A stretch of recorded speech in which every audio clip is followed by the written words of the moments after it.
퇴장하기 전에 질의를 요청하신 분이 두 분 계시네요. 잠깐만요. 순서가 어떻게 됩니까? 최현일 의원님 먼저. 최현일 의원님 먼저 질의해 주시고요. 그 다음에 조은희 의원님 질의해 주십시오. 네, 김병일 시장님 어떤 말씀 충분히 아주 생생하게 전해주시면 감사하고요. 대북 전단 살포와 오물풍선 공격은 상호 상승이 돼가지고 결국은 이게 남북 긴장, 결국은 무인기 사태라는 이게 지금 사태까지 온 것 같습니다.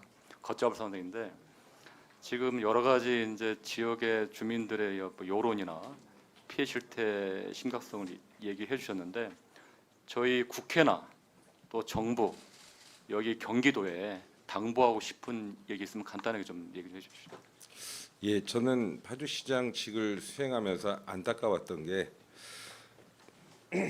소수의 탈북단체 몇 명 되질 않습니다. 이 사람들로 인해서 작게는 52만 파주 시민, 많게는 5천만 우리 국민이 불안에 떨고 어저께 그 뉴스에 나왔지만 이 지경까지 우리 상황이 온 것에 대해서 너무나 가슴이 아프고요.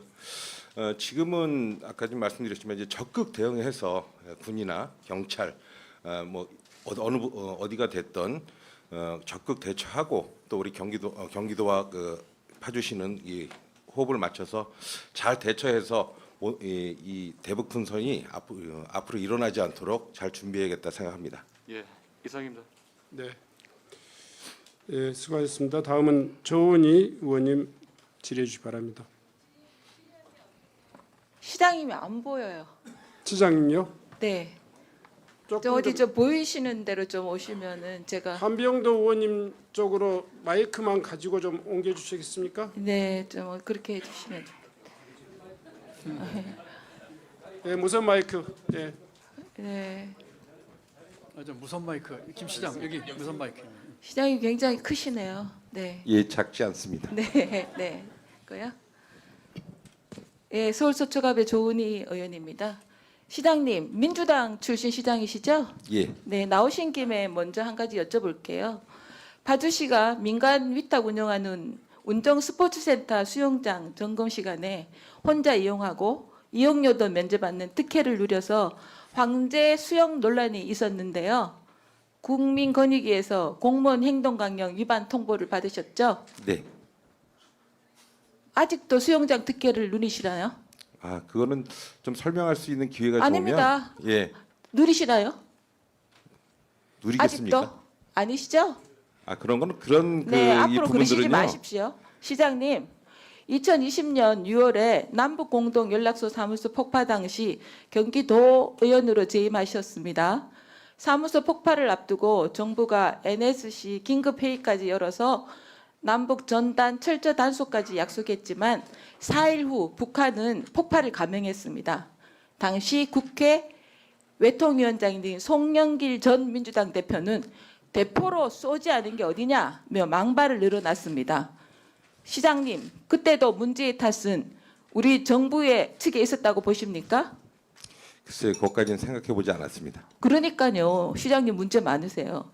김동연 아니, 지사님께도 가만 계세요. 의원님께서 가만 문제가 계세요. 많으신 것 같아요. 질의하실 가만 때. 계세요. 김동연 지사님께도 같은 질문 드리겠습니다. 연락소 사무소 폭파 외에도 2020년대 북한에 서해 공무원 피격 사망 사건이 있었습니다. 스톱 해주세요. 스톱. 말이 됩니까 지금? 그렇게 약속 동안이 만나서 저렇게 말이 됩니까 지금? 그만 마세요. 자,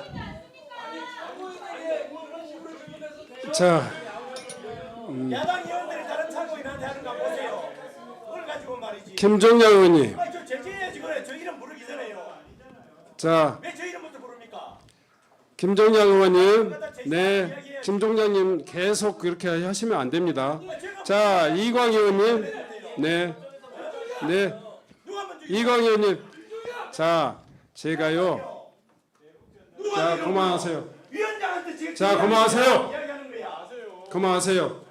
제가 처음 주고받는 서로의 의사 진행 발언 성격의 이야기는 잠깐만 제가 허용합니다. 그 외에는 그 정도 외에는 이게 회의를 방해할 정도의 그런 의사 진행 발언 절대 용납하지 않습니다.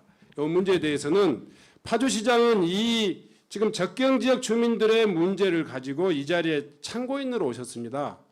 그 관련된 물론 조금 연관된 이야기는 할 수 있습니다만은 우리 의원님들이 지금 이 전체 경기도민들의 지금 생존권이 달려 있는 문제를 가지고 파주시장 개인의 사생활 문제라든가 그렇게 이야기를 희화하지 않으셨으면 좋겠습니다. 자, 사생활 가급적이면 문제는 아닙니다. 참고인 참고인 들어가십시오. 이제. 출석한 그 내용에 맞게 그렇게 질의해 주시기 바랍니다. 조은희 의원님 질의해 주시기. 김동연 지사님께 또 질문 드리겠습니다.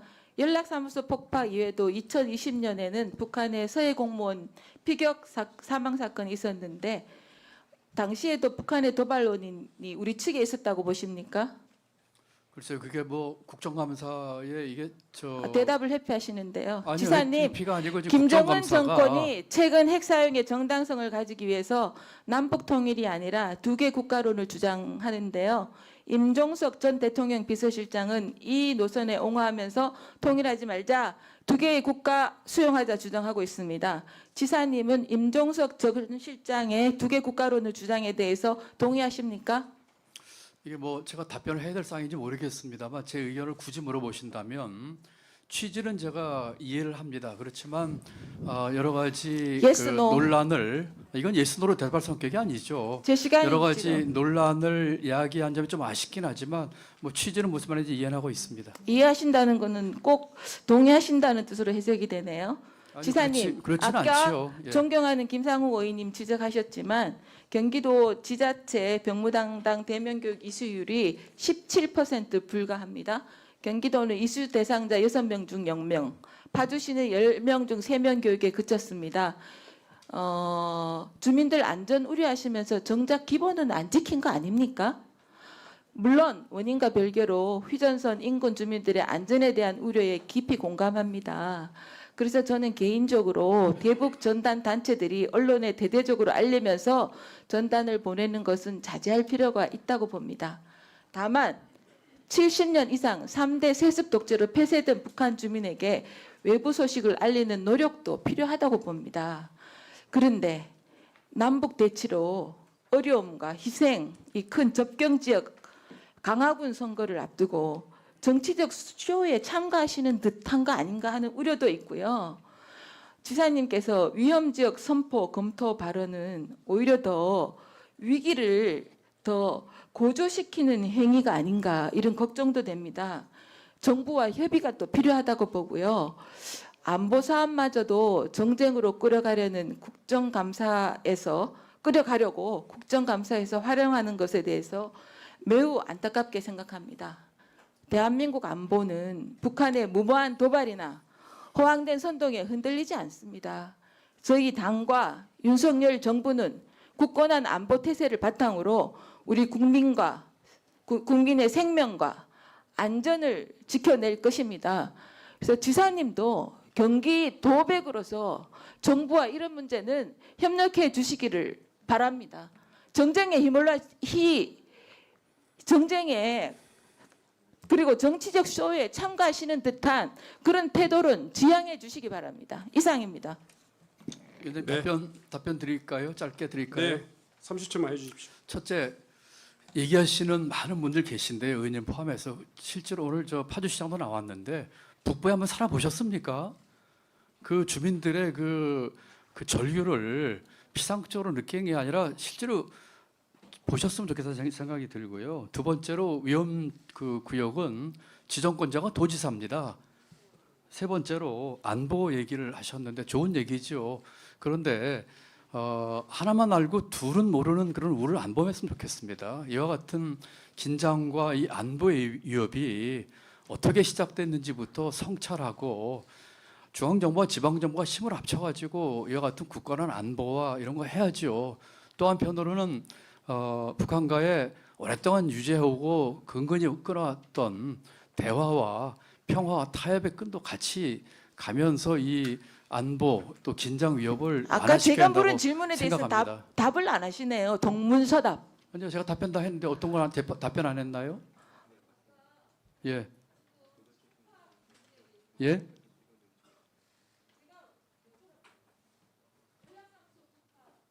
그게 국정감사랑 무슨 상관인지 모르겠어요. 지금 최근에 벌어진 이 국정감사는 그 정부의 위임 사무나 정부 예산 받는 것에 대한 국정감사입니다. 네. 네. 자, 이승곤